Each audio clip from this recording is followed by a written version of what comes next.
Namaskar, good evening from India and good morning to you all from different parts of the world. On behalf of J&A Bharat HSE Foundation and J&A Global HSE Foundation, we welcome you all for the 18th OKT, which is Outreach and Knowledge Transfer Session. And today's topic is very interesting and important topic, the lessons learned in industrial hygiene in India and globally. And it is going to be go for 1 hour plus, almost about 90 minutes or so, including all our announcement also. Before we start the session, we would like to give a brief, what you call that, housekeeping for the, for the virtual meetings. So kindly mute your microphones and switch off your camera unless it is required. When you are talking, you can always switch on. Post your queries and comments, suggestions in the chat box. This meeting is being recorded for our future reference and sharing with our J&A fraternity. And most important thing is, please register your name, company, designation, phone, email ID in the chat box. And please stay for a ceremonial group photo at the end of session after the vote of thanks. And again, we have the J&A WhatsApp group, which is a very active group. Kindly join through the link, which we will be posting in the chat box also, chat message also. So again, welcome you for this particular 18th OKT session. And we are going to have a 2-part agenda. And this agenda, in the part 1, it's about 15 minutes. We'll be talking about what is this foundation, what we do it, and what benefits our professionals can get from this foundation. And the part 2 will be the knowledge transfer session, which is a top 10 global best practices industrial hygiene field. We have the subject matter experts of Indian origin and supporting the industrial hygiene field all across the world. So we are going to listen from them after brief introduction by Mr. Bala about them. And we have the online quiz after the session. And again, HSE Champ is our collaborator, is a corporate engagement company who will be sponsoring the gift also. So kindly wait until the session is over. Please listen to the session carefully because all the questions are from the session itself. With that, I request you to give an opportunity to our fellow trustee, Mr. Jitu Patel, who is our one of our founding trustee of the both foundation. I'm sure Mr. Jitu Patel, everybody knows about him. He is known as a father of safety in the field. He worked in Saudi Arabia almost 2 decades. And he is the one who brought the ASSP out of US in the 1981. And after 20 years, I was instrumental in bringing to the Kuwait. So, Jitu, kindly deliver your opening or welcome remarks. Thank you, Ashok ji. Namaskar to all respected honor guests, starting with Mr. Maharshi Bhai Mehta and Mr. Ankit Sharma, our keynote guest speakers, corporate dignitaries, educators, and health, safety, environment professional leaders, and distinguished delegates. On behalf of the J&A Bharat and also J&A Global HSE Foundation's governance and its 2 founding trustees, a very warm welcome to you all. Everyone knows my great friend and a co-founding trustee, Ashok Garlapati ji, whom you just heard, for his remarkable contributions to the HSE profession, who has also developed countless number of HSE professionals globally. I'm proud to share that Ashok ji is the current Vice President of BCSP, which stands for Board of Certified Safety Professional, and he will be the full-fledged President of the BCSP effective from forthcoming January 1st, 2024. Just to let you know that he's been recognized with the most prestigious, highest fellow honor and award offered by the largest and the most popular professional organization, American Society of Safety Professionals. He's also a fellow of the IOSH, which is the oldest and the largest HSE professional organization. Also, his employers rather Kuwait Oil Company has also awarded him with the highest employee honor. And that's all I would like to say about him. Otherwise, I will be here forever. Ashok ji, please take the floor back and educate us about the foundations, what are the purpose and the mission is, please. Thank you, Mr. Jeetu. I think there is a lot of disturbance during the session, so I request everybody to kindly mute yourself as our speakers were eagerly waiting for us to talk about the foundation briefly. This is our foundation. We call it the J&A Bharat HSE Foundation. We established this foundation almost a year back. As you see on the screen, the world map, and you see the little flags there, blue flags. These are the places where Mr. Jeetu and myself together, we have worked together in influencing the HSE professionals or supporting the HSE professionals either through the ASSP or through the BCSP or through the National Safety Council. So several organizations we have used to influence or for the benefit of HSE professionals around the world. And we wanted to do something little more to Bharat, which is India. As you see on the screen, there is a ILO statistics of the global deaths related to the industrial accidents. And unfortunately, India is on the top. Of course, on the right side, you see another statistics during the COVID period. So we wanted to do something more to the India. There are several professional organizations in India, but one thing was missing is the foundation, which is already there in US, UK, and different parts of the world. We wanted to bring the foundation concept to the India, which is a charity-based organization. And we are going to briefly talk a little about the objectives and how we are going to do it. So with that in mind, we launched our foundation on 25th of March 2022, again on the virtual mode. And we have a concept. It's basically a charity-oriented organization. And we do not charge anything for the membership fees or anything like that. We engage with the professional organizations like ASSP or the BCSP or the National Safety Council. We also engage with the corporate organizations as part of the corporate social responsibility plans and academic institutions as well as the individuals as well. So we have the one important mission and vision is to support the HSE professionals, to advocate for the HSE profession around the world, particularly focusing on India with the concept of thinking globally and acting locally.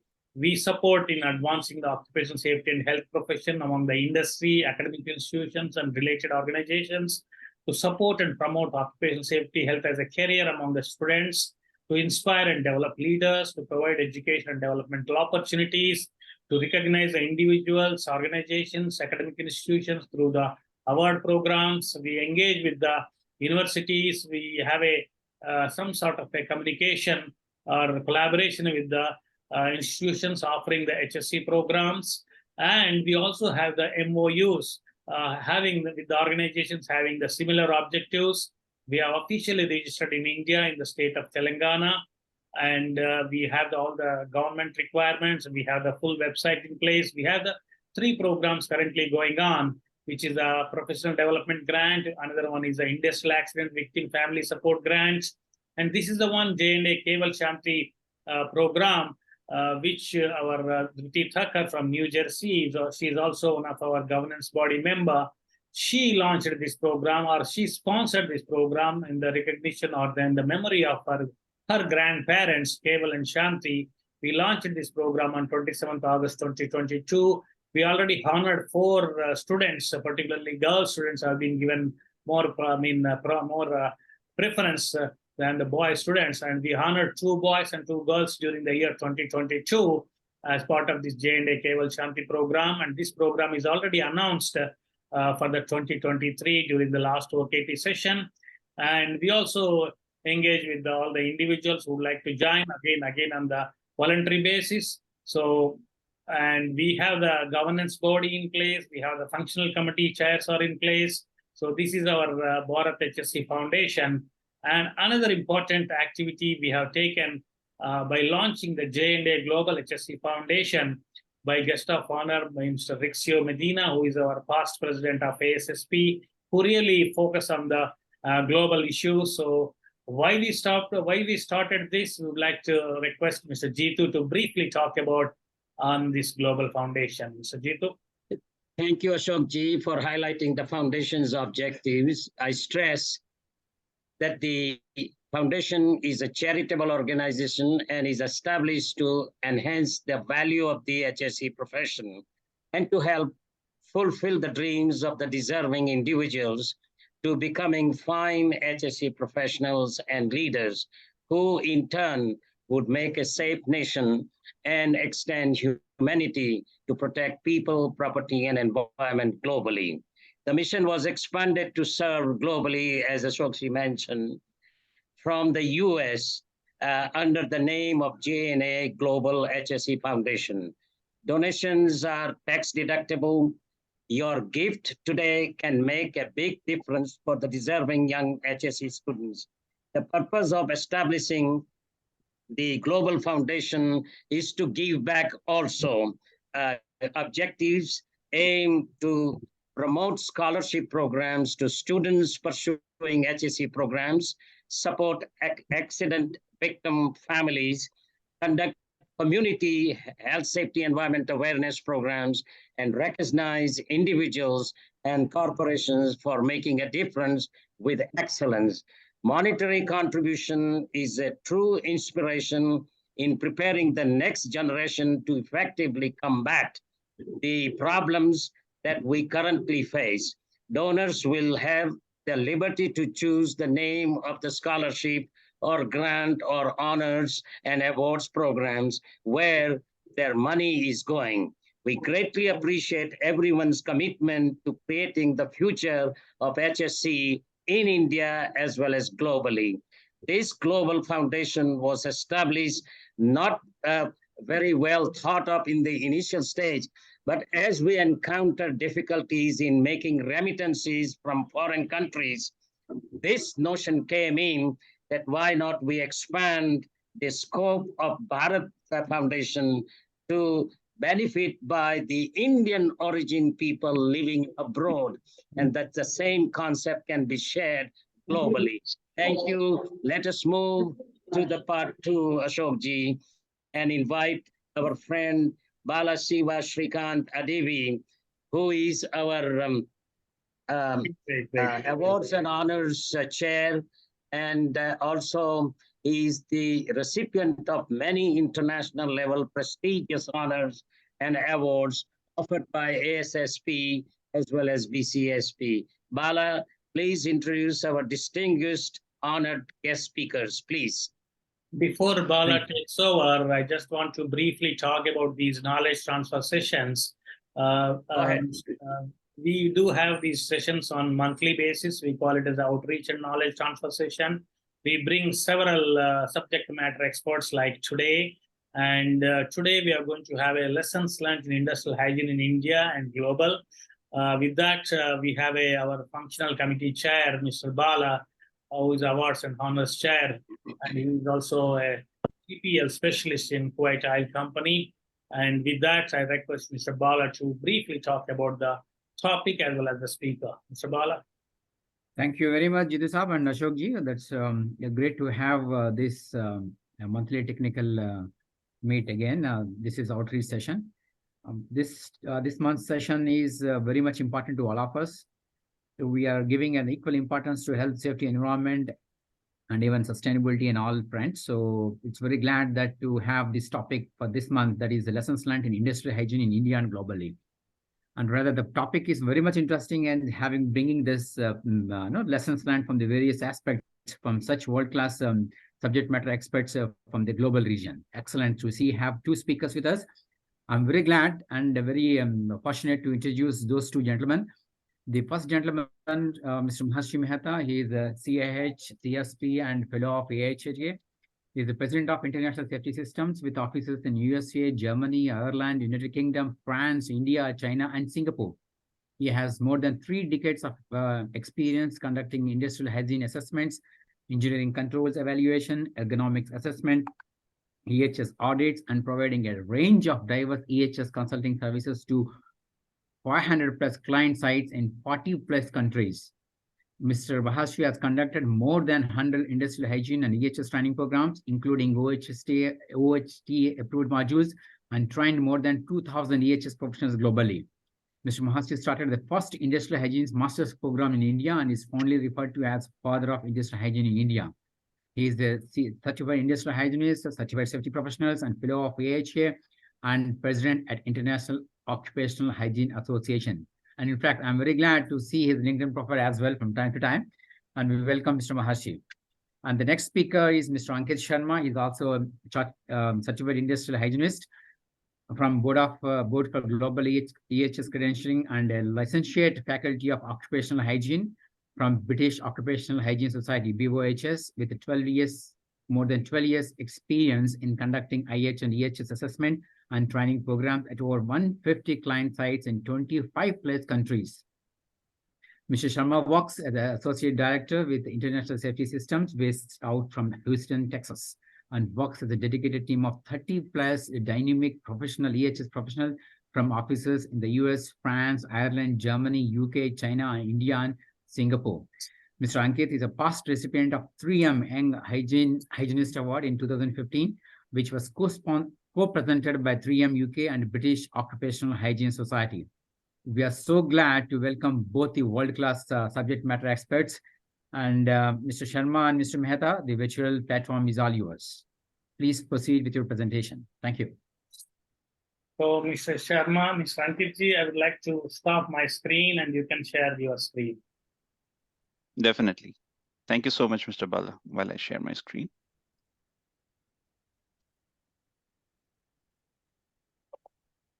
So hopefully you're able to see my screen and hear us. Yes. Can you put on the full slide? Yeah, full screen. Yes, perfect. Perfect. Great. Wonderful. So thank you for inviting us to present and speak about industrial hygiene. This is our passion area, and we would like to share our lessons learnings during this session. Thank you so much for the introduction, Balaji. And so I will skip our introduction part here. What I'll briefly come to is who we are as an organization. We have been providing industrial hygiene safety consulting services for more than 30 years. Industrial hygiene is again our key service area. We support our clients with risk assessments, exposure monitoring, and ultimately helping them with risk reduction in terms of IH program development support, validating controls, and basically assisting in all things industrial hygiene. Industrial hygiene is not our only service area, though. We have certified professional safety, process safety experts in our team. We provide process safety management support. We provide ergonomics assessment support and EHS auditing and due diligence for our clients as well. Training programs is one of again our passion, where we try to give back to the community in terms of training and developing industrial hygienists. And you will hear from Maharshi very shortly on what is how much tremendous is the need to develop industrial hygiene and train professionals in this profession. In terms of our agenda, we'll be talking about some of the global industrial hygiene challenges and priorities, and they will have applicability in India, so we'll be referencing both. We'll talk about quality assurance and risk assessment and in exposure monitoring assessments. We'll share some of the best practices and lessons that we have learned in providing industrial hygiene services in over 40 countries globally. We'll conclude our summary of our session, and we'll keep the floor open for Q&A towards the end of the session. With this, I will hand over to Maharshi to go through global challenges in the profession and the need and the opportunities. Thank you, Ankit. I'm so much pleased. I heard from Jitu Bhai, Bala, and other leadership team members. We didn't know about you as much as we are learning today. And I would like to thank Dhruti Ben for introducing us to you all. Please do not think of this as our last meeting. We would like to continue to collaborate with you in your mission of reducing the occupational health risk globally.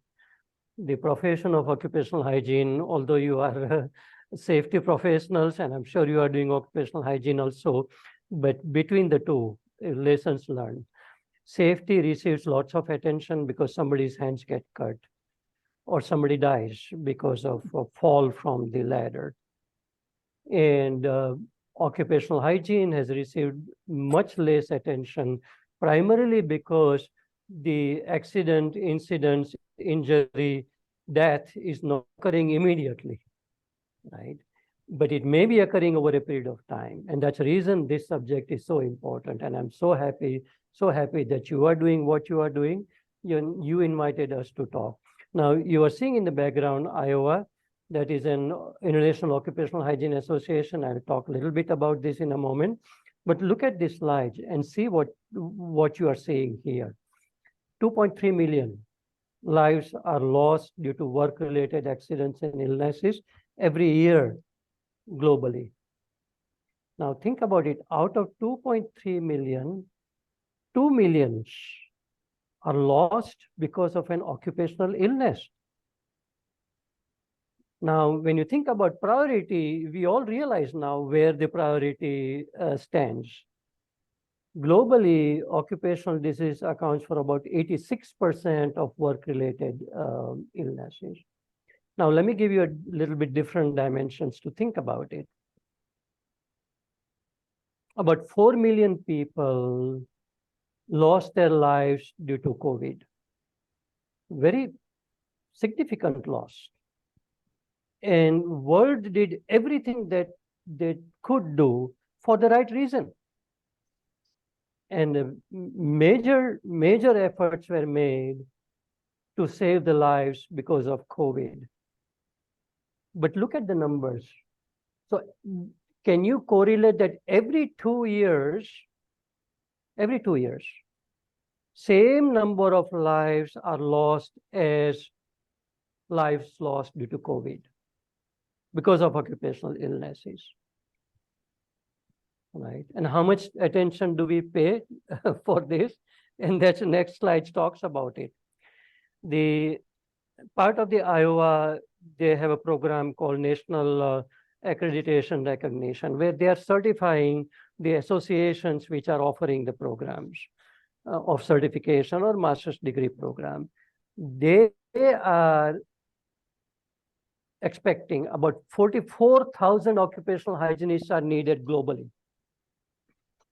44,000 at least. And how many are there?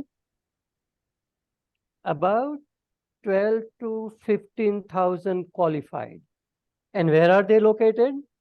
90% of them are located in United States and Europe and countries where manufacturing is not happening as much as it has been happening.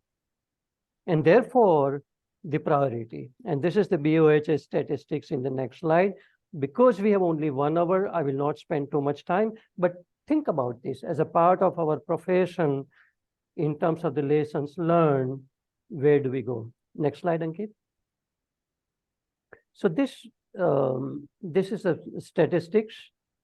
The dark shaded color shows you the number of working people around the world. And what do you see? Largest number of working professionals are in India, China, some of the Eastern Bloc countries. The countries in which potential risks are high and resources are extremely limited. In just thinking, year 2000, I came to India when 2 kids were born in US, so that kids can get education here in India. And we started India's first master's program. Because of that program, now we have about 300 qualified occupational hygienists and about 45 certified industrial hygienists, where there were none. I and Lalita were the only 2 CIHs in India at that time. Next slide, Ankit. So what are the priorities? Emerging economies, of course, which is what you all are doing. And I'm so proud for the efforts that you are making in India. And once again, I will tell you that think of us as a part of your team. Okay. Resources, availability of the competent professionals. Where do we go for help? how do we find out occupational hygienists? If you are a CIH, if you are a qualified hygienist, there are so much opportunity for you to contribute. Infrastructure. So the laboratory who is doing the analysis, currently most of them are located in United States. Now, NABL accredited labs are in India, for example, but the know-how that is needed to accurately identify the exposure through sample analysis is a challenging task. So in terms of the priority, that is one of the highest priority.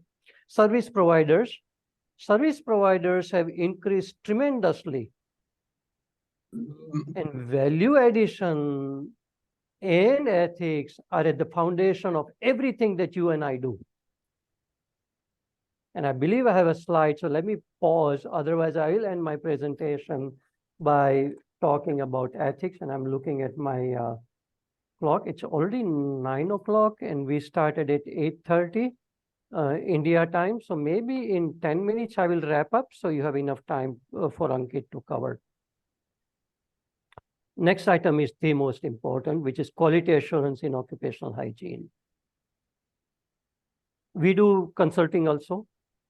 A client comes to you and say, collect one sample. We don't have enough resources. We don't have enough money, and conclude about exposures. Based on one exposure monitoring sample, do you think I can make a decision on the life of the person? If one exposure monitoring result says results are less than the limit, don't give them the respirator. And a person is exposed to hexavalent chromium and develops for example, lung cancer, who is responsible? The hygienist who did the sampling by collecting one sample. And I'm so proud of our team, where Ankit is, I feel really proud about a young engineer who has the same passion, same values, same ethics from which Pilani, Goa. Where we would let $1 million project go, but we will not compromise with values and ethics. And that is the message we need to convey as a part of what we do. Next slide, Ankit. So where do we go for help? And this is where I would like to talk about. So there are bachelor's program. If you go to Iowa website, you will find out list of all universities, bachelor's and master's, offering the postgraduate program in occupational hygiene and bachelor's program. Some of them are correspondence courses. So every one of you, in addition to being a safety professionals, could become a qualified occupational hygienist also. So Iowa has an R program. For Latin America, they have started another certification program. I'm sure you are aware about the CIH through BGC. And another way to empower your people in occupational hygiene is to do the company-specific training program in occupational hygiene. Next slide, Ankit. So this is the history. The young guy who is sitting here, I'm not sure you're seeing, that's me. So this is what, and think about our profession, safety and health profession, has the most passionate people that you can find anywhere in the world. 2 truckloads of the books. 2 truckloads of the books were donated by association and individuals from United States, Europe, and Australia. Shipping cost was paid for by one of my friend, Keith Tate from Pfizer, who recently passed away. So these are the books that you are seeing here that we receive. Imagine if you're offering a master's program for, let's say, 5,000 rupees at that time, how can you buy one book which costs 5,000 rupees? But this is who we are. This is who we all are about taking care of the workers, people who are working around us. And now we have 350 graduates, 35 CIHs, and maybe more than 35. Next slide, Ankit. So this is an example of what we have been doing, developing the corporate specific training material, giving them an AIHA or any other organization. Video alone doesn't have, although AIHA, just to let you all know, that American Industrial Hygiene Association is a special membership for international members. I pay $250. You pay $40. And I would strongly encourage Jitubhai and everyone that you start the local chapter in occupational hygiene. Also, all you expand your horizon and add occupational hygiene as a part of your association. I will work with you to make sure that you become part of International Occupational Hygiene Association. Because Iowa has a 41 association from 38 countries now. And so you think about it. So this is an example where you can develop a company-specific training modules, which is what we did, 3 to 4 days training modules, developed and conducted the training programs around the world. Recently, I was in Scotland and did a training for a pharmaceutical company, which was company-specific on the potent compound. So this is one way to build the capacity, address the challenge. Next one. So partnering with Iowa Association, Industry Association. So free access to publications and books if you become Iowa members. AIHA, Larry Sloan, has done such a tremendous job of providing discounted publications to the community in India. So just to let you know, AIHA has identified 5 or 6 nations as a priority nations. And India is one of the nations of those 5. AIHA also has an International Affairs Committee where I am the chair. And why don't I invite one of you to become ambassador to the International Affairs Committee of AIHA. Contact me, send me your profile. You decide who this person should be. Okay. Student mentoring program. I'm just coming out of the Iowa Exco meeting, and Lena from Petronas is now developing a student mentorship program.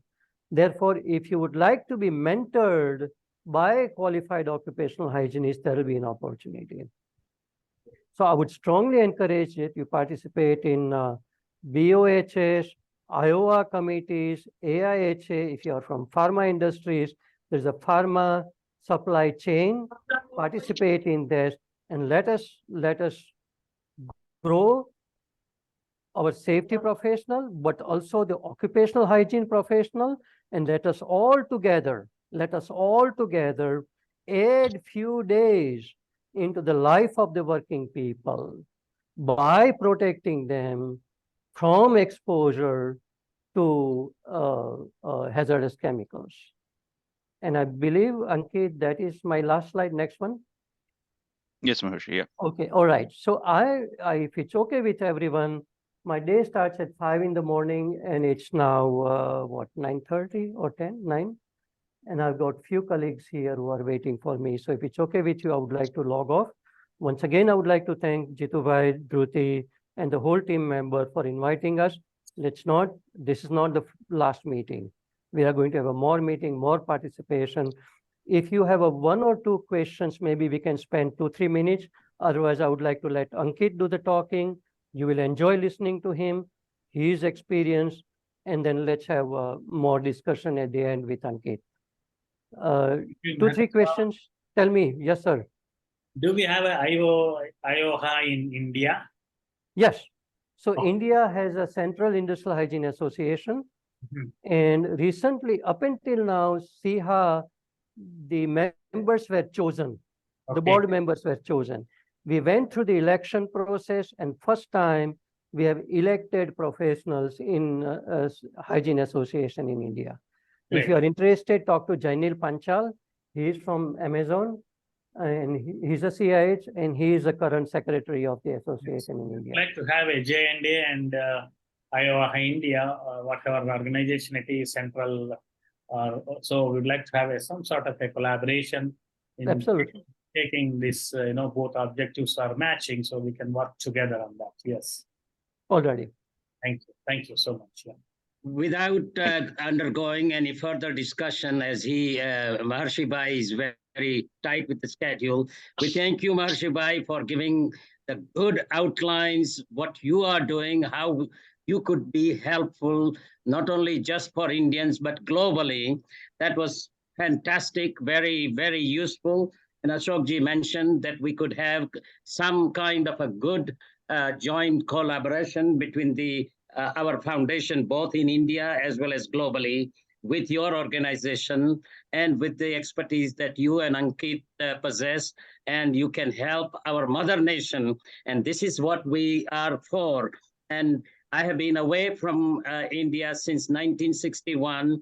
And Ashok and I, we thought that we have accomplished God knows enough, but what have we done for India, where we came from, who gave us the birth and brought us up to where we are? And that's where I think, Maharshi Bhai, Ankit, you will be an asset to our mother nation. And thank you very much for that offer. Wonderful. Thank you so much, everyone. Bye. Have a nice time, sir. Thank you. Ankit ji, we look forward to hearing more to you. Perfect. Thank you, Jitu bhai. So quality assurance and exposure risk assessment. This is again, as Maharshi was mentioning, there's so much riding on our shoulders as industrial hygienists or EHS professionals, health of people, based on how we assess risk, how we document risk, how we control risk in our profession. So that's what I'm going to speak about in next 4 or 5 slides. In terms of the quality assurance that we do, we often come across situations where, for example, as Maharshi was saying, there is one sampling data, and we are trying to conclude about an employee's exposure through one data point. We have to imagine here, think about a person who's working, 40 weeks or 45 weeks in a year, almost 200 to 50 days every year for a working lifetime of 40 years. If we are to make a decision just on one single data point for these number of days that a professional work, we will not have enough confirmative data to make a sound decision basis, right? So this is where the need for reliable, reproducible, and representative data is very important. Reliable data meaning the data is collected through the sampling analytical methods, which are validated, which are approved by organizations like NIOSH and OSHA in the US, or maybe HSE UK in UK. The data is reproducible. When we are collecting data for an employee or a group, let's say we are getting some data for welders, we want to make sure that the data that we're collecting has reproducibility, that it's exactly representing the similar tasks that we were interested in, right? Robust analytical methods is very important. When we again look at this data, we are trying to achieve, a high level of precision and accuracy from the lab who's analyzing these samples. And currently, one of the limitations and shortcoming which we talked about is that most of the labs are really located in the US or Europe, and that's what you will have to rely upon as an industrial hygienist to make sure you're using the best labs to get the most precise data to make your decisions. Statistical analysis is very important. Also, lesson learned, because we are already understaffed in the industrial hygiene world, right? We spoke about we need more than 40,000 industrial hygienists in our field. There is no way we can every day get data on employees who are working in the shop floor. So what we try to do is use tools to our advantage, statistical tools for making interpretation using probability, looking at existing data to determine what an exposure profile would be and whether the employees are really protected or not. Another key element of quality assurance is also not to just collect data and keep filing it in records, but keep looking back at the data 5 years back, 10 years back. Look at how much data we have collected for a group. Is there a consistency? Are there exposures which are increasing, decreasing? Trying to understand why is it happening. Trying to make a sound decisions by exposure profiling is again very, very important. This is something which we see is often missing, and these are opportunities which, if we use these tools and expertise, we can make major impact even with lesser data that we are relying upon. Best practices in terms of risk assessment. Risk assessment is the first step that you do in an industrial hygiene assessment. Imagine a site where you are using 200 chemicals, right, at different locations, maybe 4,000 or 3,000 employees who are working at the site. Again, there is no way that you are able to assess how much is the actual exposure to an employee. You cannot take a device and put pump on each and every person at the site. So what you try to do is do a risk assessment, do risk characterization, go from cradle to grave, right? From first process, first in and last out process of your site, have an industrial hygienist map out the activities, what are the main risks, look at toxicity of chemicals, look at physical hazards, radiation, noise, vibration, etc., and figure out through a proper evaluation criteria what is the risk profiling, risk characterization, which are the highest priority, 10 highest priority out of 500 items, which needs to be immediately looked into, right? This will streamline your work. Using we often see that hazard identification risk assessment tools, which were predominantly built for performing safety assessments, are used for conducting industrial hygiene assessments as well. They would be a okay initial point, but you will not be able to do a deep dive industrial hygiene assessment using that tool. Sorry, I think there's someone whose microphone is on. If you can please mute. So you will not be able to do a thorough risk assessment. Reason being, the tool is not developed really for conducting a detailed risk assessment. The tool needs to incorporate factors like toxicity, which are more specific to industrial hygiene, right? So that's one of the best practices that we need to incorporate when we are conducting industrial hygiene assessments. And again, making sure we evaluate all tasks at the site, just not focus on the main activities. Sometimes we end up seeing that supporting or ancillary activities like housekeeping, these activities in a cement plant or any other manufacturing facility may end up causing much more exposures to an housekeeping employee as compared to a production employee where you have provided a lot of controls for the task, right? So that's again one of the best practices and lessons learned. Again, in terms of exposure assessment, quality assurance, as we mentioned, using AIHA accredited labs, they have an accreditation program. Labs have to go through rigorous periodic testing. So we know that when we are getting these results analyzed by the lab here, which is accredited, we are getting precise results, right? In terms of, we spoke about reproducible, representative, and reliable data. So making sure in terms of reproducibility, again, we cannot end up collecting 100 or 200 samples for each group of employees. We just don't have those resources. But we also don't want to just collect one sample because you will not have enough data to reach a conclusion. Typically, 3 to 6 samples of data provided by a use of statistical tools. Combining these two helps really in terms of determining a good exposure profile for the group, right?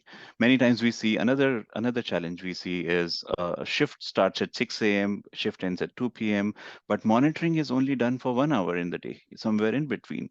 Is that going to be representative of the full shift exposure? No, right? So we need to make sure the data is really representative of the entire exposure that we are looking to capture, and it is reliable through use of proper equipment, calibrated equipment that we are using for doing this testing. There's so much rights on the data that we are collecting, right? In terms of lessons learned toward exposure controls, once we do risk assessment, once we do exposure assessment, we know how much, where is the higher risk. We quantify it through exposure assessments where we know how much is the employee exposure. We compare this with exposure limits provided by Factories Act, provided by ACGIH and other organizations. And then we make a decision, are our employees protected or are they not protected? Based on that, we try to find out what kind of controls do we need, right? This is where, again, you have to make very critical decisions as industrial hygienists. Some of the main lessons learned is you have to follow hierarchy of controls. Hierarchy of controls is try to eliminate the eliminate the hazard first if that's feasible. You have to always review feasibility. Look at substituting. Can you substitute a toxic organic solvent maybe with a less toxic degreaser, right? That could be one of the substitution. You look at engineering controls like local exhaust ventilation systems. Then you come to more user-dependent controls like administrative controls, having SOPs, policies, training, job rotation, and at the end, you rely on personal equipment or respirators, right? There are many studies which are available which will tell you that if you invest in a well-designed engineering control, which is robust control, the amount of money that you will spend as an organization towards providing respirators or PPE to protect the employees using that last line of defense, you will overcome that cost. You will break even within few years, right? So these type of analysis, techno-economic analysis needs to be done to make sure people are protected with better controls. And often we see this challenge, we hear it from production, from management, that oh, this engineering control will cost you a lot. Yes, true, it will cost you a lot in the beginning, but you will recover that very soon, right? If you provide engineering controls, just putting up a local exhaust ventilation system, fume hood, is not going to be enough. You need to make sure you test them. There are testing requirements. Organizations like ASHRAE have standards around how to test the local exhaust systems. You have to conduct exposure monitoring to make sure that employees are actually getting protected after you implemented a control measure. So that testing needs to validate the decision that you took in terms of protecting the employees. Often, last lesson, main key lesson that I would like to share, selection of controls. Whenever we are selecting a control, we often see that a nice, local exhaust ventilation system is provided, but employees are not using it. And when we discuss this with employees, they will say that, oh, look, I have a jib crane to move around to bring my part. This local exhaust ventilation comes in the way, right? So no one really asked the employee when making that decision. No one looked at the feasibility. You invested the money and you're not getting the returns, right? So we need to make sure there's a committee which helps in selection of controls.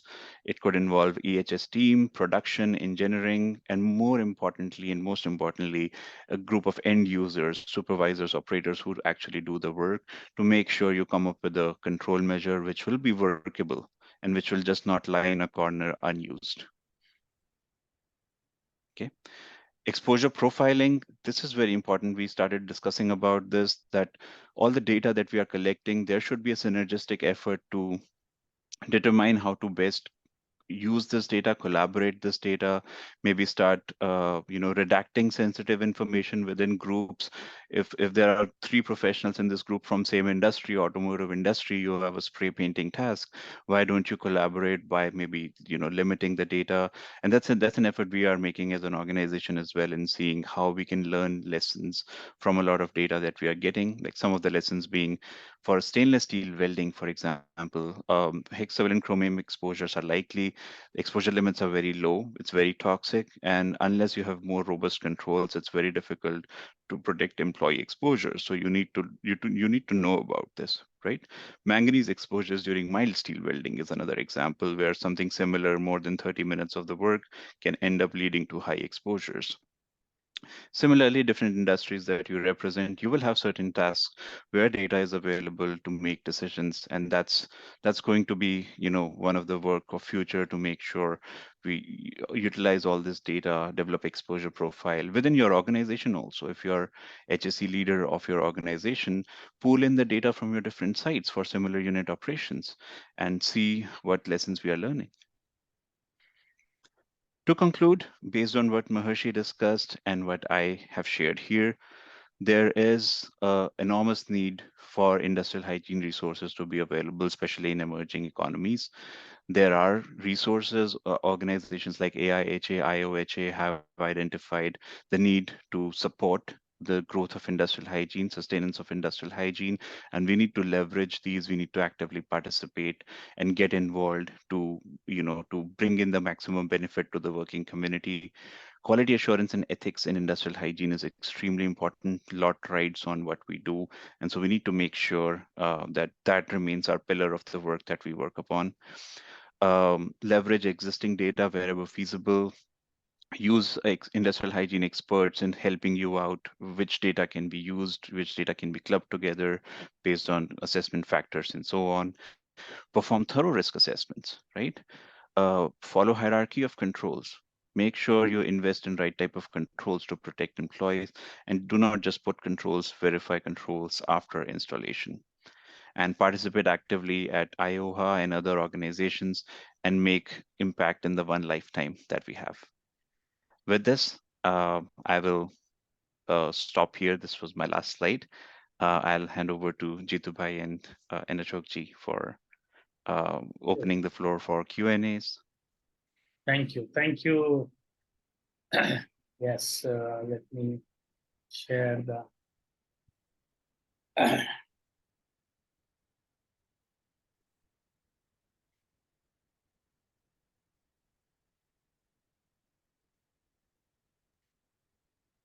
Can you stop sharing, Ankitji? Sure.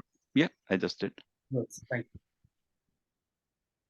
Okay, with that, I would like to invite our next role player, Mr. Dinesh. He is our J&AGHF fraternity team member, also past president of ASSP Kuwait Toastmasters Club. He works in Kuwait as HSE officer in Al Karafi Construction Company. He has got a lot of experience in HSE field as well as he's very passionate about the leadership and communication development for the professionals. So, Mr. Dinesh, please go ahead and conduct the Q&A session. Thank you, Ashokji, and good evening to Bernandal. And let me thank you to our presenter, Ankit Sharmaji, and already one of the presenter previously left. There was one question, I think it is related to our previous speaker, but I appreciate if our current presenter, Ankit Sharmaji, can tell. There was the question, how can we get into the student mentorship program? It was, I think, related to the CIH, I think, Certified Industrial Hygienist or IUHAB. Sure. So I think this is, I will take this as a follow-up. I think this is something which is coming up more recently, where IOHA is developing this student mentorship program. So I think it's still in the finalization steps. Once that is rolled out, again through the discussions which will follow up here from with Jitu Bhai and Ashok ji, we will make sure that we convey this information, and then that can be distributed to the group. Thank you. Thank you, sir. I hope it answered the question to the who read the question. And next question have from the Murli TR. Is asking, is there any constraint to bringing labs into India? That's a very good there question. Any constraint? I think that's a very good question. This is something I think which the labs are also evaluating. They are realizing, I think for every lab to establish themselves, there are certain, again, economic factors, that socioeconomic factors they might be looking into. I think labs are realizing that there is, with all the the manufacturing that we have in industrial hygiene growing as a field, there is a lot more exposure assessments which are coming through, in India, for example. So I think it's in the radar of the labs to evaluate and try to establish labs here. There have been some efforts which are showing up in more recent years. Thank you, Ankitji. And Murliji, I hope your question is answered. Next question, Krishna Swami Raman. Can we rope in CSR funding for improving the occupational health in construction and manufacturing sector? I think this is also a very good question, and rather I would say a thought process. I think there are a lot of, for example, we have esteemed leaders here from the organizations. We all understand that we are, I would say you're fortunate to be part of organized sector, but there's also a lot of unorganized sector across where the exposure potential is significant. So I think as a part of initiative, this seems to be a great, initiative in terms of protecting employees who may not have resources which have been provided to employees who are working with esteemed organizations here who are represented. So that, and same way, I think for within the organization, I'm not sure whether that would run as a CSR initiative, but again, the impact is significant on human life. So I think that's with the statistics which Ashok Bhai shared and which Maharshi shared. I think those are convincing enough in terms of an argument of better support to industrial hygiene cause and maybe CSR initiative for unorganized sector. But definitely this is a good initial thought to put through forward. Ankitji and Dineshji, we have a CSR expert on the participants. Mr. Rajay, he would like to share on that particular question. Mr. Rajay? Sure. Yeah, thank you, Ashokji. And I think just when I said that, I think Ankit has already answered that question. That if people are looking for kind of exemptions under CSR and looking at expenses to be offset for the CSR, this would not be possible for the self-business purposes, which Ankit touched upon. But it can be done for the other sectors and generally as a society. So we would need to go out of the way to see that we are able to benefit others rather than ourselves. If we're looking at a taxation offset for our own organization for any expenditure that we do, that would not be permitted under the CSR. I think Ankit already covered by the time I reached there. Thanks, Ankit. Sure. Good to see you, Aditya, again after a few Thanks. years. Yes, nice to meet you. Go ahead, Dineshji. Sorry. Thank you, Ajayji. Thank you very much. Next question is that please share any organization in India which is certified by IOHA for doing assessment. So IOHA will not be a certifying body. IOHA is basically an is an international association which is an umbrella association for all country-specific associations to join in. There are consulting organizations who would have again representatives who are either, for example, who have some certifications from different societies. So those could be the path to look into. But as such, the organizations themselves, like CIHA is the organization in India, which is a Central Industrial Hygiene Association, which is a member of IOHA, and CIHA has the governing body and members who are probably industrial hygienists or EHS professionals like yourselves who are very active members of CIHA as well. So that's a community where they discuss about different aspects of education, learning, collaboration. But IOHA does not do the certification for a company, and currently that's not a process for an organization to get certified. It's individuals who would rather get certified, similar to I think with what we have as a CSP from the BCSP. Thank you very much. Next is not the question. Next is the answer already. It is by our Ajay Sachdevaji, I think. Okay. Yeah, No, sorry, Jitu sir. Jitu sir asking, I don't have any question, but could offer personal experience to substantiate what has been said by our two great speakers. So let hand over to the podium to our Jitu sir. Thank you, Dinesh ji. You already said it in my little small statement I made, that these two gentlemen shared their profound knowledge with us, giving us the key to success, how to overcome or control the industrial hygiene issues. And they are not just the issues, they are tremendous issues which Maharshi Bhai with the numbers elaborated. And to substantiate that advice of both these gentlemen, I just offered that I come from the background where the heavy chemical industries I worked for as a scientist, research scientist, technical and development person, we had 4,000 employees manufacturing the most deadly materials called tetraethyl lead, tetramethyl lead, and to come to that ultimate products, we had to manufacture or go through the process of making chlorine out of bromine, and there are so many other things. But coming directly to the point, these tetraethyl, tetramethyl lead compounds, which were organic lead, and those had a toxicity level of 0.01 parts per million. It is toxicity. And the exposure, which Ankit ji mentioned, if you have slight exposure, you start to begin to see the reaction very, very immediately. And thereafter, prolonged exposure of 30 minutes, 2 hours, you can die. And that's the kind of situation we used to manufacture in bulk. and the road tankers will transport from one place to the other.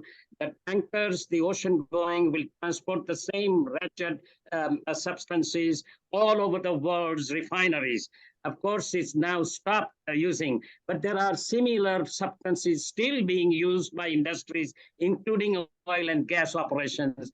The key now I want to share with you that we had installed and instituted the vigorous training. Anybody, whether it's a new CEO or an employee at the ground level, train that person that if you made a mistake, shout loud. He will not be fired, but shout loud that this is what has happened. He was rewarded or she was rewarded for shouting or reporting immediately. And I'm proud to say that for so many years, until the plants have diverted, I can tell you, we had not a single lead poisoning incident on our sites, but there were several people who had lost their lives in the locations where the refineries in the world were, where that education and training was not adequate or not provided. And that's where, Ankit ji, you are absolutely right, that training, making aware of what this substance or exposure can do to you or general public is extremely paramount importance. Thank you very much for giving this opportunity to share. Definitely, Jitu bhai. Thank you so much. Thank you very much. Spot on with what you have shared. Yeah, thank you very much. So for the other audience, if you can have the question still, you can post in our J&A group. So their question will be forwarded to the presenter and you will get the answer. And due to the lack of the time, I apologize to all of you, and I will hand over back podium to our trustee Jitu Patel ji or Ashok ji. You can facilitate it to the presenter. Over to you. Thank you, Dinesh ji. We thank you and our Ankit ji as well as Marshi Bhai for a delightful, very useful presentation and conducting these Q&A sessions very profoundly, very professionally. Thank you both very much. Ashok ji, now time has come to make some good announcements to share with our friends. Please. Yes, thank you, Ankit ji, and of course, Mr. Maharshi ji. And as Mr. Maharshi said, it is only the beginning we have created today, but we have to walk along with the IOHO as well as the Central Industrial Hygiene Association of India. And we'll make a progress further from this particular point of time. So with that, we would like to extend our thank you with our gratitude from both foundations to you and Mr. Maharshi ji. With that, we would like to continue with our announcements for a few time, as well as we have the HSE Champ online quiz also. These are our foundation contributors. You see there SCD, which is a very systematic contributing donors. Every now and then contributing, we have identified a few of them, and we would like to invite more into that particular arena. And these are our global HSE Foundation donors. It's not only the financial donors we want to encourage. We have the knowledge transfer donors also. Knowledge donors, we call it. These are all the knowledge donors, subject matter experts of our contacts. Mr. Carl Heinlein also was one of there. He's also there in one of the participants today. And we have two more people have joined. And these are the ambassadors in the J&A Knowledge Transfer WhatsApp group, because we have a 200 plus strong fraternity in the ambassadors group, and there are a lot of questions keep coming, and these are the people who are really taking a pain in answering to them. And yes, in addition to that, we have the engagement with the corporate organizations. If you recall, I was talking about the pillars. One of the pillars is a corporate organization. So we have engaged with the Envo Systems of Singapore for sustainability. So they have developed a sustainability smartphone application. So every J&A fraternity member will get the free subscription of the limited duration, so you can evaluate your own carbon footprints. And we also have an MOU with the Center for HSE from Andhra Pradesh, Visakhapatnam. basically to collaborate on our foundations as well as the center's objectives and programs. And we do have a corporate engagement between the HSE CHAMP as well as the J&A Bharat HSE Foundation. Basically, they are providing the quiz platform to the HSE professionals as well as HSE organizations who are doing the HSE trainings. And they are the one who are sponsoring this particular quiz program, which we'll be doing shortly. And we have a very important announcement, which is the ESG, which is a new word of the day. The India ESG PDC 2023. J&A foundations are supporting this. We have with us Mr. Ajay Sachdeva, who is a key member organizing this particular event. So, Mr. Ajay, would you like to brief little about that? You are on the mute. Yes, thank you, Ashokji, and good evening to friends in our part of the world, and good morning to the other people in the other parts of the world. And just to give you a brief, I'll just quickly summarize it. This conference is being held on 4th and 5th October at New Delhi, and it is an in-person conference. We are evaluating the possibility of a hybrid one, but as of now, it is an in-person conference. And the topic is operationalizing ESG because it does not have a specific standard like many other things like ISO 14000 or the regulations and all.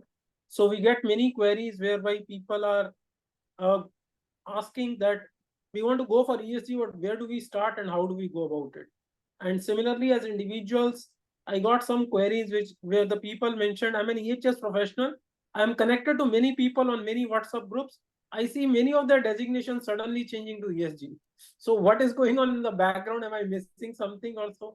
Or how can I update myself? So those are the two queries from the individual perspective as well as from the organizational perspective that we'll try to assess. And rather than the overall frameworks or the reporting and all, we'll go into the specific elements of social environment and governance parts, including that on the new emerging sectors like hydrogen economy, on the photovoltaic cells, on the renewable energy, and similarly on environment, on the GHG protocols and standards, and on the biodiversity one, similarly on the social and also on the governance part of it.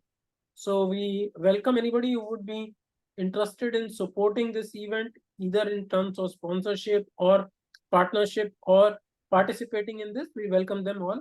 And this would also have an engagement, as you see on the right side of the screen, with J&A Bharat Foundation as well as DL Shah Trust. Both the organizations have kindly consented to come together and recognize. There will be 4 people who will be recognized in different domains, one on environment, one on occupational health, one on safety, and 4th one on sustainability. So there will be 4 people who will be recognized for individual excellence in these 4 domains, and the awards would be part of the ceremony that would be held at the during the particular conference. So we'll have maybe some session next time on the overview of the ESG, and you can ask the questions, or if anybody has any queries regarding the conference, they can visit both the J&A website, Bharat HSE Foundation website, and there is also a conference website. National Safety Council is also a part of it from India, and you'll find this link available to the site, which you see on the left side is the homepage of the conference website. You can reach this homepage either from J&A HSE Bharat Foundation or from the National Safety Council, and also directly. I'll just put the link or the URL for the operationalizing ESG conference website here. So anybody has any queries, they can reach out to Ashokji, Jituji, or me. Thank you. Thank you, Mr. Ajay. I appreciate your briefing there. And as Mr. Ajay said, we are going to have a 2 categories for the award program with the for the professionals who are working in India, basically with the certificate as well as the honorarium as well. So with that, again, we already announced the last meeting, J&A Kavalshanti Student Scholarship Program 2023. And you can go to the website and share with the students who are pursuing the HSE programs. Last date is 15th September 2023. This particular program is being coordinated by Mr. Professor Ramana, Dr. Professor Ramana, our chair for the student mentoring and the scholarship chair. He is also available on the call, and you can reach out to him through the Zoom conversation as well. And with that, we would like to release this particular J&A Bharat HSE Foundation e-portrait book, which has been developed by our advocate, Mr. Vijay Kumar Katti, on the occasion of the International Friendship Day. Will be the link to this particular book, which having the 130 plus professionals details have been posted in our WhatsApp group as well. If you still need it, please put a message in the chat box, so we will send you separately. And with that, I would like to invite Mr. Prabish, who will be doing the quiz program on the today's session, basically with the 3 gifts. Mr. Prabish.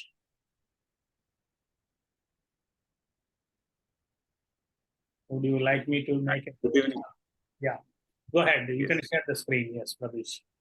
Yes. Yeah. Good evening, everyone.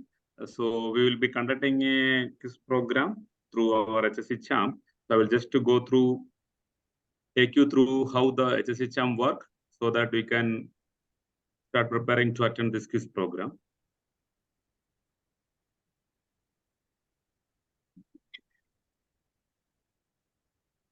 So this is a mobile application, and you can visit the website hsecham.com. It is now available in our Google Play Store and Apple Store. It's available.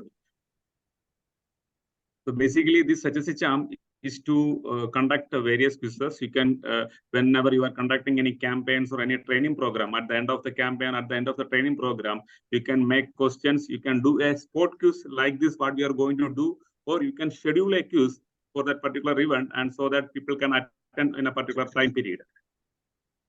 This is how the mobile application looks, where you will be having, you can see some safety newsletters, safety posters, and in the HSE quiz competition sections, where you can see event queues, live queues, or trial queues. You can go over there, and even some hazards and pictures are there. There will be a picture. You can click on the picture where it is an hazard, and the system will automatically give you the marks. It is basically a point-based system where the people, as the player is performing various quizzes, his points will automatically rise, and you can see it in your mobile application. These are our past quiz winners. Our OKT section number 16 and 17. These are the winners, and we will be sharing the. We already sent the prizes for our first OKT sections on 16th OKT sections, and other teams we just done a event quiz. It was completed yesterday night, and these are our winners for the last quiz which we closed yesterday. So what is the rules of playing the quiz? I will be once after this presentation, I will be showing you a site, a QR code. You can scan the QR code, and you will be taken directly to the page. You will be taken to this page in your mobile phone, where the game pin will be automatically coming to you, and the name, you can write your name properly, because this is the name which is going to come on the certificate at the end of the section. Once you enter the section, once you enter your name, you will be going to this page where you are waiting for the host to start. This message will come. So stay over there.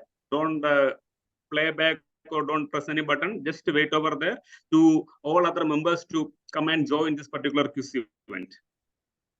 So once the quiz is coming, you will be having 4 questions will be there. You don't want to look into the screen. You can just look onto your mobile phone, where the questions will come on your mobile phone, and the questions will come, the answers will be showing on your mobile phone. You don't want to watch the Zoom screen to answer the questions. So you will be having 1 question, and there will be 4 answers will be there. And if it is a true or false, it will be true and false questions will be there. You will be having 20 seconds to answer the question, and it is actually 1000 points. So if you are answering the questions very fast, then you will get 1000 points. And there is bonus points also. If you are answering 3 questions continuously, you will get a bonus point also. So basically, the point is linked with the speed. If you are answering late, your point will be getting less. So at the end of the event, after each question, we will see who are the winners of that particular question, who was on the top of the particular question. The screen will be showing continuously over there. After every questions, we can see who answered more and who is at the top of the particular game.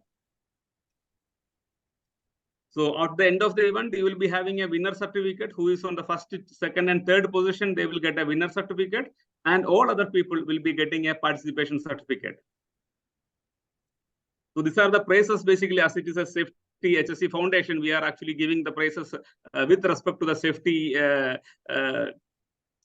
base. So they will be having an emergency kit for car, which can be used to cut your seat belt and break your glass if there is in case of any emergencies. Another is basically a walking reflective straps, which can be used while walking on the morning, evening as a health conscious thing. Second prize, we are having a small fire extinguisher, again with a small walking straps. And the third position, we will be having a what we give by our Jitu Patel Saab. What that is the book which is there. It's a very good book. That will be giving us the third prize. So I hope everybody understand these particular rules. So get ready and let's play.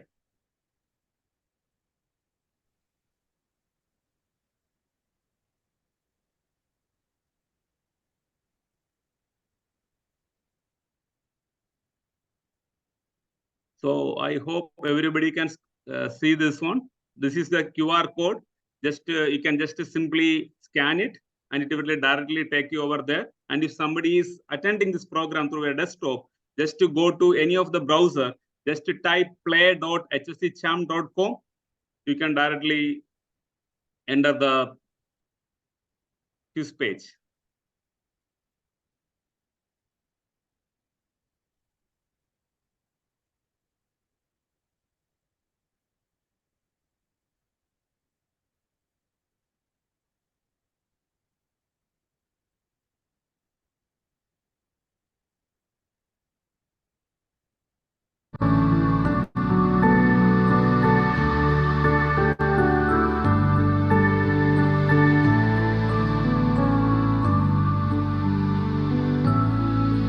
The very relaxing music is there. You can just concentrate on the quiz, on the questions.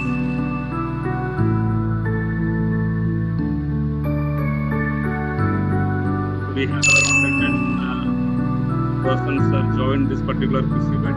Just scan it, you will go directly to that event page. And if anybody is joining through your desktop, then just type play.hsechamp.com.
We have around 16 participants registered.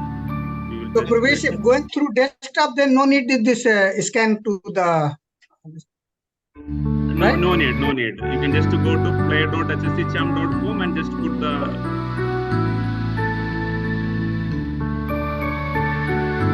All are ready, please go ahead. Let's go ahead, Pravesh. Okay, thank you. We are starting now. You can see, get ready, keep your mobiles hands ready.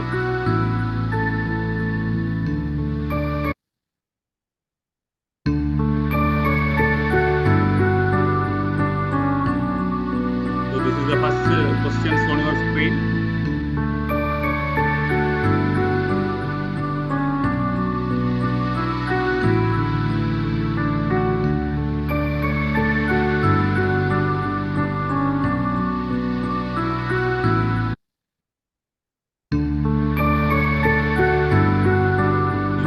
people who just completed the first question.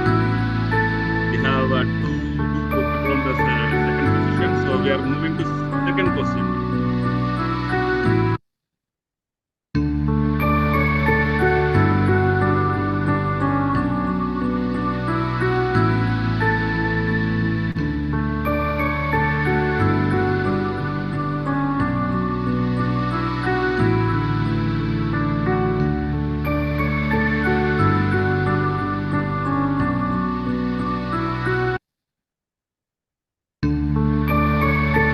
There is a change in the positions, first, second, and third. There is a change.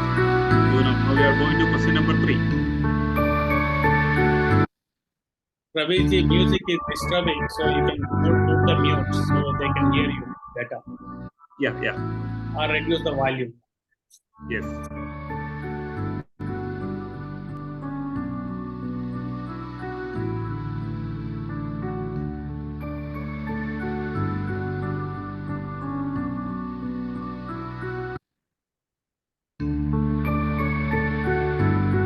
Very good. Mr. Ajay, Bas, Yash, and Muhammad Ashar on the third position. So we are moving to question number 4.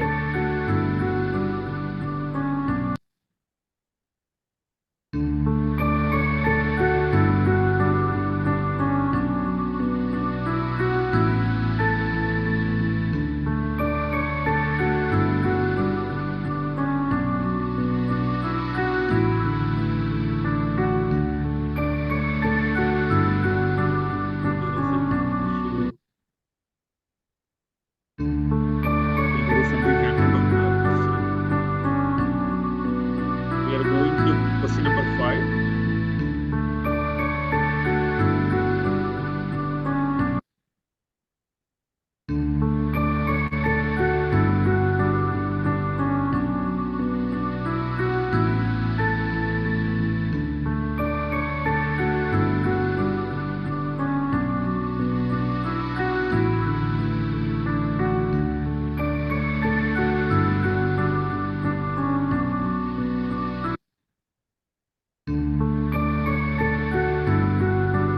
Good. First, second, and now in the third position, we are having 2 people available. So we are moving to question number 6.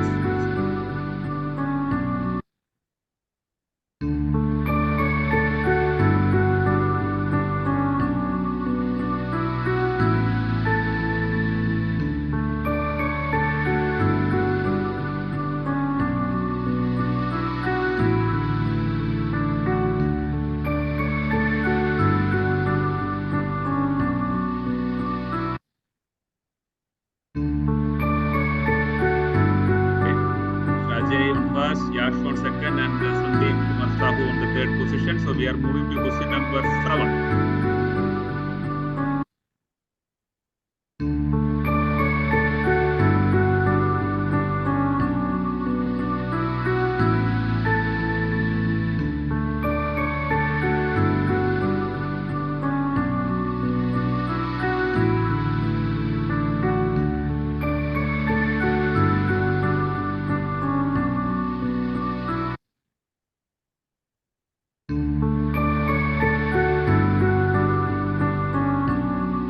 Great. Then we are having Ajay same, Yash is holding their phone, Ankit, Jeevan Kumar, and Narendra Patel. I think they are on the third position. There are a fight happening on the third position. Let's see question number 8.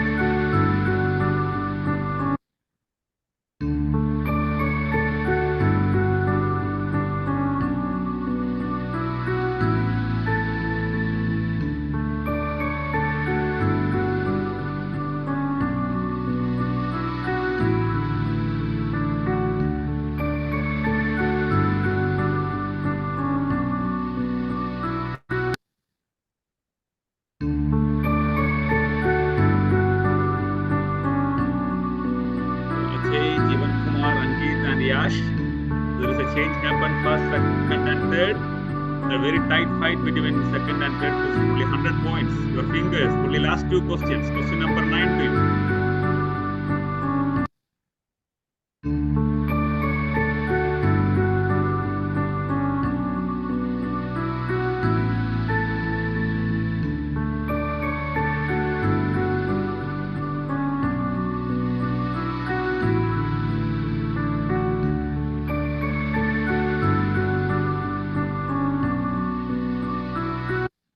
So let's see, question number 9 finish. Wow. Let's scale to now 3 persons, Ajay, Yash and Raju. Very good.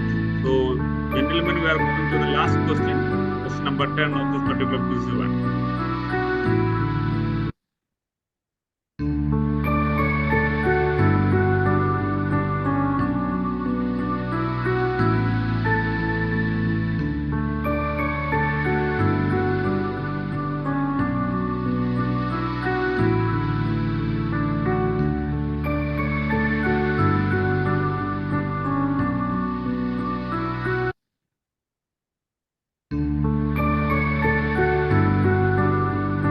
So let's see the final scorecard.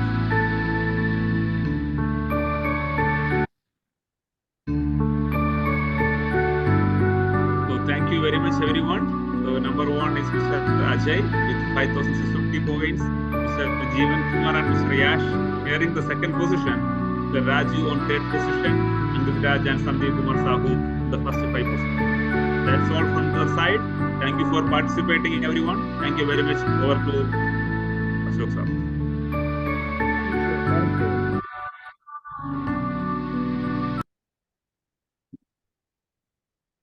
Thank you, Prabhishji. I think it's a very interesting and involving session which you have conducted. And with that, we would like to go ahead with the other programs which we have today. Yes, we already briefed about that. Yes, as we said, kindly leave your name and email in the chat box in case you are interested to support the foundation. Again, we started with this, our passion, but let's give back to create a safer tomorrow.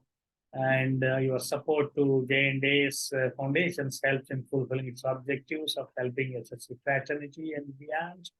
And as we said, it is monthly OKT sessions. The next session will be on 19th outreach session, which will be talking about the why do we keep repeating major accidents? In our industries, all accidents are similar in nature because we are not taking precautions or corrective actions which we are supposed to. So this is the compilation of several major incidents which our Mr. Rajendra Dahiya, he's also from India, but he is settled in US and Canada. He worked, so he is going to share very good information during this OKT session, which is scheduled on 27 September, 2030 hours IST.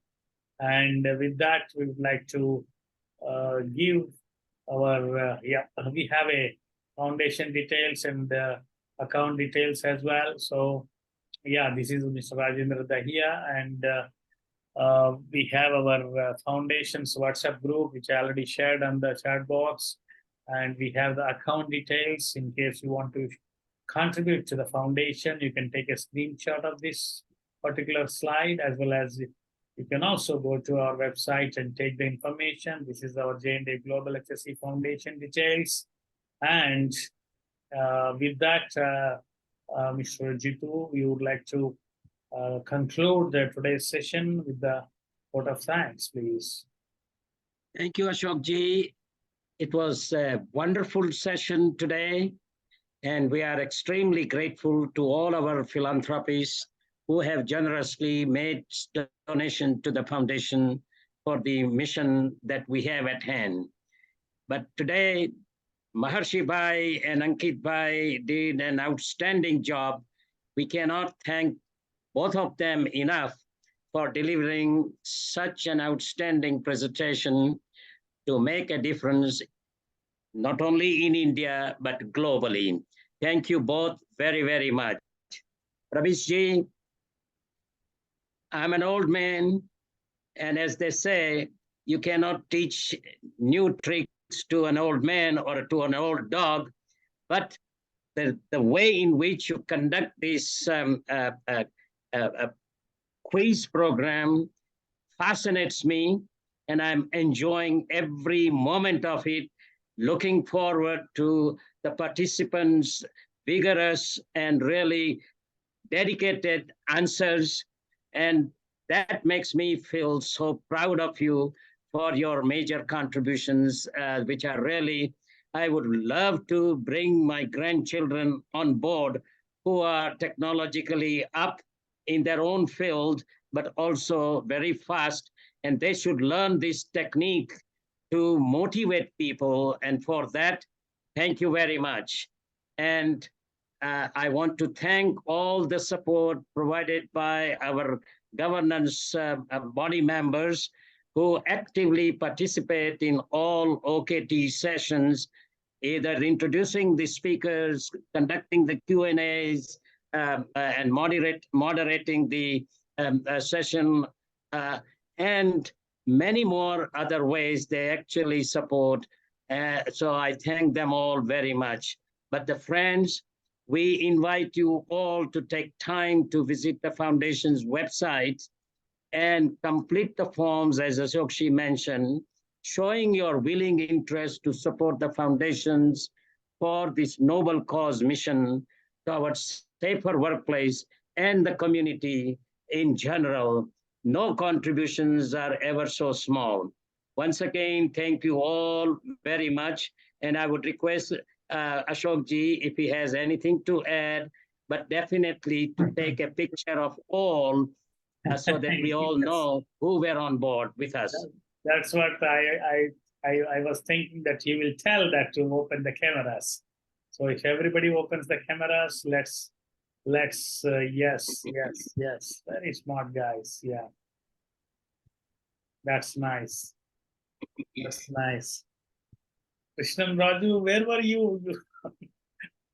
You did not participate. That means you are always the winner. Thank you, sir. Thank you. Thank you for a good program conducting, sir. Yeah, come, open your camera. We would like to see you so that we recognize you and come close to you, even professionally as well as personally. That's nice. Yeah. Thank you, sir. Thank you, sir. Thank you. So let me click it. So Mr. Hardik, he opened and gone back again. I don't know why. Yes, Mr. Hardik. Yes. Good. Nice. That's nice.